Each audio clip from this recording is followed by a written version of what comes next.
গেছে। এবার আমি এই তুর্কি সাময়িকটা একটু খেয়ে দেখছি কেমন হয়েছে।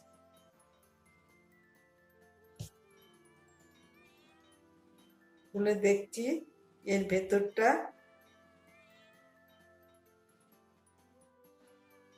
যে ভেতরটা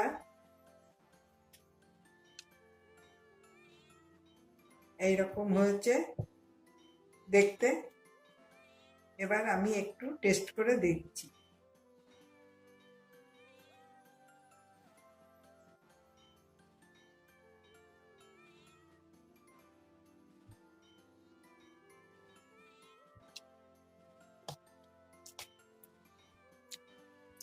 হ্যাঁ, খেতে বেশ ভালো হয়েছে। যদি আপনাদের তুর্কির সালমানি রেসিপিটা পছন্দ হয় তাহলে আমাকে লাইক করুন, শেয়ার করুন, সাবস্ক্রাইব করুন।